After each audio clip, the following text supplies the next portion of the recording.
Hi friends, welcome to our channel.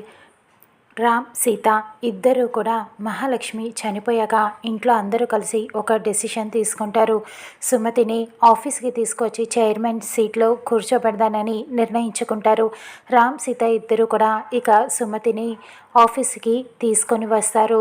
అక్కడ ఉన్న staff అందరికీ పరిచయం చేస్తూ ఉంటారు. ఈవిడే సుమతి గారు, మన ఆఫీస్కి న్యూ ఇన్ఛార్జ్ అని చెప్పి రామ్ అందరికీ పరిచయం చేస్తూ ఉంటాడు. అందరూ స్వాగతం చెప్తూ ఉంటారు సుమతికి.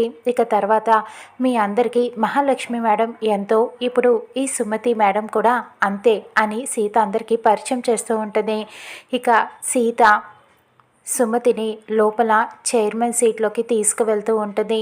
ఇదే మేడం మీ న్యూ క్యాబిన్, ఇదే మీ చైర్ అని చెప్పి చైర్మన్ సీట్లో సుమతిని కూర్చోపెడుతుంది సీత. సుమతి చాలా సంతోషంగా ఉంటుంది.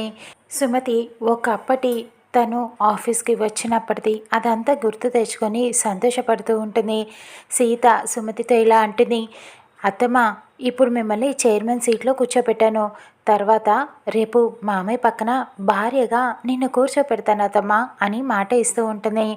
అక్కడ మహాలక్ష్మి యాక్సిడెంట్ అయిన తర్వాత చనిపోదు. ఇదివరకు సుమతి ఎలా ఆశ్రమంలో ట్రీట్మెంట్ తీసుకుందో అలానే ఆశ్రమంలో కొంతమంది మహాలక్ష్మికి ట్రీట్మెంట్ ఇస్తూ ఉంటారు. మహాలక్ష్మి స్పృహలో ఉండదు. ఇక మహాలక్ష్మి బ్రతికి బయటపడుతుందా, నిజం తెలిసి ఇక్కడ మళ్ళీ సుమతి స్థానంలోకి వస్తుందా చూద్దాం రానున్న ఎపిసోడ్లో.